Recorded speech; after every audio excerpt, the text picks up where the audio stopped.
ہم بات کریں گے کہ سندھ میں جو لوگ سب سے زیادہ خدمت کرتے ہیں عوام کی، ان کے لیے اس بجٹ میں کیا ہو سکتا ہے. باقی بجٹ جو آیا ہے وہ کہتا ہے کہ جی پچھلی بار جو جتنے پیسے سندھ گورنمنٹ کو دیے گئے، اب کی بار اس میں کوئی 100 ارب روپے کا اضافہ ہو جائے گا. پچھلی بار تقریباً 750 ارب سے کم پیسے دیے گئے تھے، 742 ارب کے قریب پیسے تھے. اب کہتے ہیں کہ 848 ارب روپے دیے جائیں گے. یہ سب اور جو کچھ بھی آئے گا اسی میں سے نکل کر وہ پیسہ ہوگا جو سب سے امپورٹنٹ پروگرام ہے سندھ گورنمنٹ کا، لیڈی ہیلتھ ورکر پروگرام. وہ لوگ جو گھر گھر جاتے ہیں اور جیسا کہ ہم نے دیکھا پچھلے دنوں جو کچھ ہوا کہ اپنی زندگیاں خطرے میں ڈال کے جاتے ہیں اور ہماری اور آپ کے گھروں میں لوگوں کی خدمت کرتے ہیں. اور وہ خدمت کرتے ہیں جس کی ذمہ داری دراصل جو آئین پاکستان کے مطابق حکومت کی، سرکار کی، وہ کرتا کون ہے؟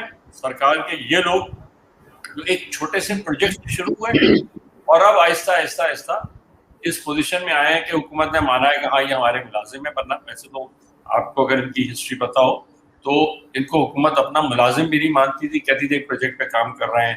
پھر یہ جھگڑا چلتا رہا کہ وفاق کے ہیں یا صوبے کے ہوں گے وغیرہ وغیرہ. میرے ساتھ جو میری مہمان ہیں آج، وہ لیڈی ہیلتھ ورکر پروگرام کی جو سب سے بڑی لیڈر ہیں، جنہوں نے کھڑے ہو کے سارے ان لوگوں کے حقوق کے لیے، لیڈی ہیلتھ ورکرز کے لیے، اور اس پروگرام میں جو اور ان کے ساتھ حضرات بھی کام کرتے ہیں ان سب کے حقوق کے لیے بڑی جدوجہد کی، بڑی لڑائی لڑی ہے. بشرا ارائیں جو اس وقت all Pakistan lady health worker union کی روح رواں اور سربراہ ہیں. اور بشرا، میں آپ کو خوش آمدید کہتا ہوں اپنے پروگرام میں. بشرا، آپ کو کیا لگتا ہے کہ اب جو کچھ جس کی مہنگائی جس طرح بڑھ رہی ہے، سندھ حکومت خود کہتی ہے کہ بھائی 17,500 کے بجائے 25,000 منیمم ویج ہونی چاہیے، اور یہ منیمم ویج اس آدمی کی ہے جو انسکلڈ ہے، جس کو کوئی کام نہیں آتا. لیڈی ہیلتھ ورکر تو اپنا کام سیکھ کر کام کرتی ہیں نا، ان کے لیے کتنی ہونی چاہیے اور ان کی ضرورت کیا ہے؟ کتنے پیسے کی ضرورت ہے ان کو کہ ان کی ضروریات پوری ہو سکے؟ دیکھیں، ضروریات اور ایک ڈیمانڈ دو چیزیں الگ الگ ہیں. جو ہمارا کام ہے وہ سمجھ لیں کہ جیسے آرمی ہے، رینجرز ہے، وہ اپنی جان جو ہے وہ ہتھیلی پہ لے کے جو ہے وہ سیکیورٹی کرتی ہے. اسی طرح ہم اندرونی فوج کی طرح کام کرتے ہیں، اور اندرونی فوج کو بھی آپ دیکھ سکتے ہیں کہ کتنا جانی خطرہ ہے. کتنی لڑکیاں ہماری ٹارگٹ کلنگ ہو کے ماری گئی. ابھی پولیو میں دیکھیں آپ، تازہ 2-3 واقعات ہوئے ہیں، لوگوں نے ان پہ جو ہے وہ تشدد کیا، لوگوں نے دھکے دیے. اور خیبر پختونخوا میں جیسے پولیو ورکر ٹیم کو گھر چھوڑ کے پولیس والے وہی آئے، ان پہ جو ہے فائرنگ کر کے ان کو شہید کر دیا گیا.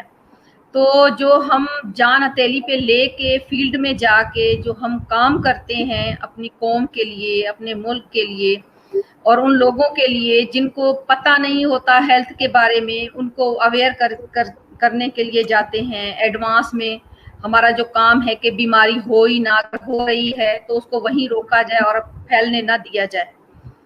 تو مجھے سمجھ نہیں آتا کہ حکومت جو ہے یا جو اسٹریٹجی بناتے ہیں لوگ، وہ اس طرح کی اسٹریٹجی کیوں بناتے ہیں جس سے ہمارا ہیلتھ کا جو یا گورنمنٹ کا جو ملازم ہے وہ ہمیشہ وہ احتجاج کرتا ہے، ہمیشہ چیختا ہے، ہمیشہ سڑکوں پہ ہوتا ہے، کیس کرتا ہے، لڑتا ہے اپنے حق کے لیے. کیا اسٹریٹجی بنانے والوں کو 1973 کا جو آئین بنا ہے اس میں سروس ایکٹ کے ساری چیزیں موجود ہیں، اس کو دیکھتے ہوئے وہ کیوں نہیں ایک پرفیکٹ ایسی اسٹریٹجی بناتا؟ کیوں نہیں بناتے؟ کیوں نہیں اس میں غور و فکر کرتے؟ کیوں ایسے کام کرتے ہیں الٹے سیدھے جس سے ہم ملازمین جو ہیں ہمیشہ پریشان رہتے ہیں، ہمیشہ ڈیمانڈڈ رہتے ہیں، ہمیشہ احتجاج کرتے ہیں، ہمیشہ ہمیں چیخو پکار کرنی پڑتی ہے؟ یہ کون سا ڈرامہ ہے؟ ہر سال جو ہے وہ جی گورنمنٹ اپنی واہ واہ کرنے کے لیے 25% بڑھا دیا، 10% بڑھا دیا اور 75% بڑھا دیا. یہ کیوں بڑھاتے ہیں؟ ان کو اسٹریٹجی ایسی بنانی چاہیے کہ ایک ملازم نہ پریشان ہو، نہ گورنمنٹ کو واہ واہ کرنے کے لیے جو ہے وہ پرسنٹیج بڑھانی پڑے. اگر کہا جائے کسی دور میں کہ ایک ملازم کی